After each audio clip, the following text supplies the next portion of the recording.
Hey everyone, it's your professional sarcastic man and seeker of attention, Chris here, back with another sick review. I'm still a bit sick, so if I'm really quiet, I apologize. It's it's a bit hard to speak loudly. So anyway, I'm here with my first manga review for RWBY, based on the animated series of the same name, created by Rooster Teeth and by Monty Ohm. Which was really interesting that given that RWBY had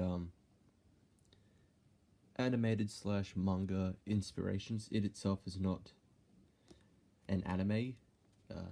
It's technically an animated series since it's not made in Japan. I think even Monty himself said it's not an anime, it's an animated series. It's just inspired by it. So with this manga, it kind of helped spread the, I'm not sure if it did, but I think the intention was to help spread the animated series in Japan, since they had its own Japanese dub. So they kind of did a rehashing of the RWBY trailers when the series was first shown to the public. They had four trailers, not three, four trailers: red, white, black, and yellow, to represent the four main characters, RWBY. I'm sorry. So with the manga, basically half of it is a retelling of those trailers, since they make a few design and dialogue changes, and also gives more depth to at least Weiss's part, because with RWBY's, it's kind of, in the later volumes, it's kind of shown why she's there in the trailer. She's visiting her mother's grave and is met by a group of Beowulfs, so she fights them. And then with Blake's trailer, it's her showing her time in the White Fang that she mentions later on in the later ends of Volume 1. And then with Yang's trailer, she's looking for, although they don't say it outright, because they reveal it in a later season, she's looking for her mother. But with Weiss's trailer, it was just a random, she's singing, and then in the past she's fighting a giant suit of armor.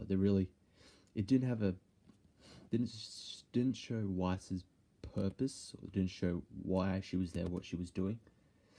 So the manga kind of rehashed that and actually gave a reason why she was fighting. Sorry. So basically, like I said, I wish they did more of this. I wish they did more of the coloring. It really looks cool, and sorry. I think basically that's what it does. It looks really cool. But we only got the few pages that they colored. And oh shit, wait. I actually did not know that. I did not know that that flipped out. Makes a lot more sense now, but I did not know that. Okay. I was gonna say, it gives a little small story, because if you see the back, it just gives the simple RWBY, Weiss, Blake, and Yang are students at Beacon Academy, learning to protect the wild remnant from the fearsome Grim. It's just a general overview, because That's basically what they're there for at Beacon Academy for. They're learning how to be huntresses. Huntress-I? That. I'm too sick to figure out what the actual plural is. So, like I said, it's just the first few parts are a little short rehash with their own extra tales added to it. So we have our first kind of scene that's not in the source material. Just Ruby having a small fight against Cardin, and it helps establish at least where from the manga when it finishes doing all the retelling, well, when in the volumes it takes place. So it's implying it takes place after volume 1, because from volume 2 they start going into the whole tournament arc, or at least setting up the tournament arc. So there really wouldn't have been at any time from volume 2 afterwards for any of this stuff to happen. Now here, like I said, they actually gave a reason for Weiss to for what Weiss was doing in her trailer, and that was, I really like the redesign of the armor Gygus. It looks cool. The other one it wasn't generic. It just looked simple. Well, that's kind of the same as generic, but it looked like just a normal kind of knight-looking armor. But this one, I like this one better, and they actually explain what it is. It's actually a artificial possession type Grim, or a Geist as they're called in the series, and it's called the armor Gygus because when a Geist possesses something, it has a name, but the first name of it is based off what it's possessing. So this one, armor, ARMA, and then it adds the suffix Gygus to it. So it reveals the whole point of this fight is her father giving Weiss a chance to prove why she should go to Beacon Academy. If she defeats the Armor Gygus, she gets to go. If she doesn't, she has to stay with the company. And then we all know how that ends, since we've seen the series. Go through, and same with Blake's. It's just a rehashing of her trailer, and it's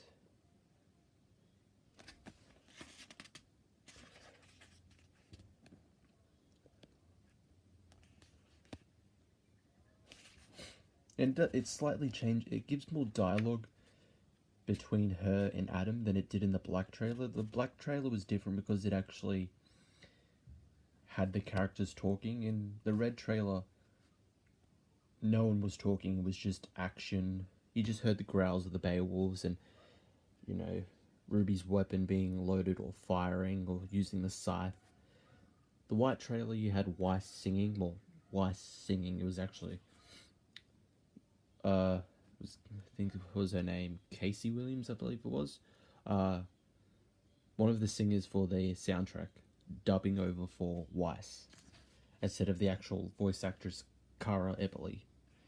And then with the Black trailer, it introduced actual dialogue, so it wasn't just a plain, simple, various scenes put together. It was actually a kind of a story, which is something for this one, they at least set up later on in the series when they explore Weiss and Adam's background and their kind of form a relationship with each other. So we got that, and this also supports the fact that it at least takes part after Volume 1, since they don't really freak out that she's a Faunus.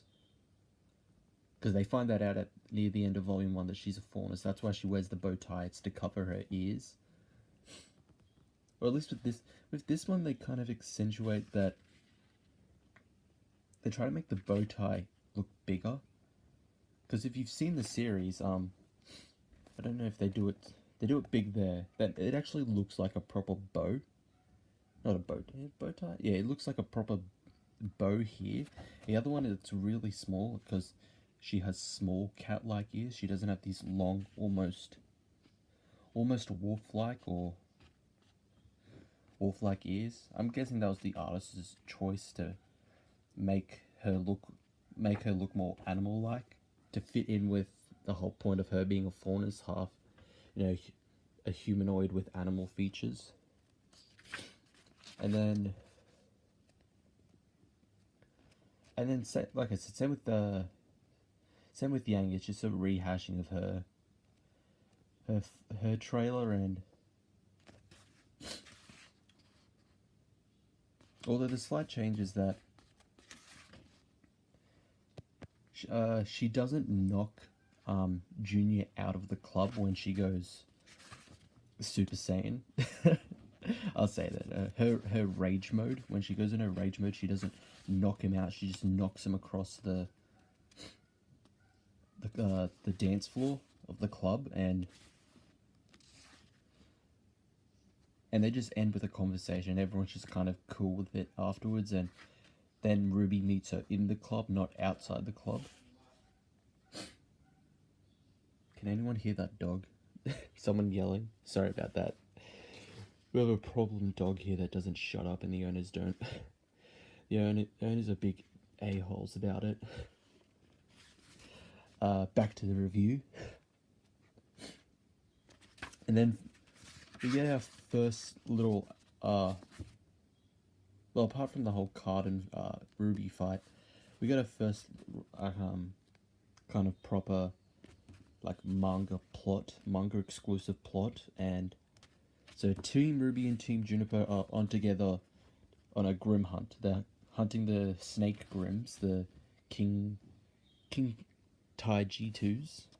That's how I don't think that's how it's pronounced, but that's how I'll pronounce it. And we get an introduction to our first manga exclusive Grim, the Tentacle Grim.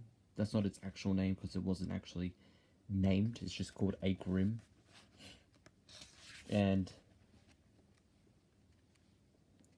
this Grim has the power to possess other Grim and merge them together. So it merges 4 King Tai G2s to a 8-headed snake beast, almost like a Hydra.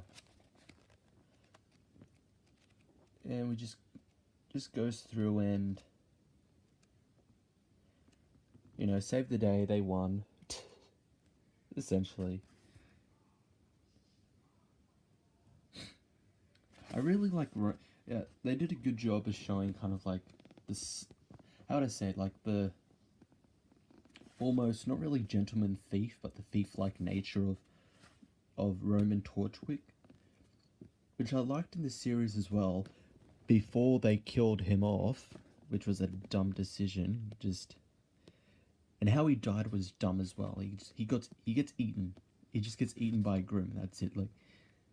Like he was the only real interesting villain, and you killed him off. Like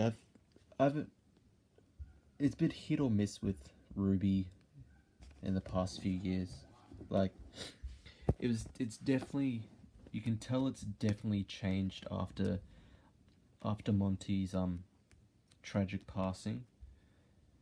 Like they're still trying to continue his legacy, but it's very apparent that they want to put more of their direction into it. They want to continue Monty's direction while going in a different direction, which for some parts is okay, but a lot of stuff like story filler, cinematography, it just feels very different from how it was first done when Monty was doing it. So, like, for example, like cinematography, almost everything has almost, it was some stuff, but almost everything is fast with the fight scenes. It wasn't always like that. It ranged from fast to normal to breather, like, or normal slash breather. Like, you'd have a normal fight scene because not everyone is super fast. The only person who would make sense to at least have a super fast fight scene would be RWBY, because she has super speed. That's her semblance. That's her power, that she has increased speed. So that would make sense. But even with that, you could still at least make sense and catch the fight scenes with her. It wasn't always super fast with RWBY, but with the latest seasons, it just like, she's super fast, so we can just do super fast fight scenes and jump cut it. Just work our way around it to make it easy for us to make. But I don't know if that was their actual intentions, but that's what it comes off of. And then you have episodes where 90% of it is just filler. And filler can be okay for the story, but they had one episode where the filler was just two characters talking to each other with there was it was about, I think probably 5 or 6 characters, and only 2 of them actually had a conversation. The others were just there standing. It's just like, what's the point of this scene? And it really didn't add anything to the plot, like nothing huge to the plot. It was pointless filler. That's what it was. And I think at least with Monty, he knew when to make it, when filler was actually needed to kind of give everyone a breather between action heavy and story heavy episodes, and then gives us like a breather before it goes straight back up or works its way back up. But anyway, that's it for the review. Not sure when I'll get this up, since I'm sick and still have laptop issues. I've tried to work a way around it, but the computer I'm using in the meantime is just, it doesn't want to cooperate with my editing programs, and it's just being a pain, just having to constantly re-edit videos and trying to figure out the problems. So that's it for my review of RWBY. Would I recommend? Yeah, definitely. It's a nice kind of starter if you haven't watched the animated series. Like, I would say, like, if you haven't watched the animated series, I don't think you'd be lost, since it, like I said, it rehashed the 4 like introductory trailers, and then have their little like stories develop everything. I don't know when the second volume is out. This is the first one. Since they only just released this year, I think it was either early this year or very late last year. Since it says 2018. Yeah, 2018. And this was first published in 2015, and it takes a while for them to translate over, then re-release. So that's it for the review. I'll see you all next time.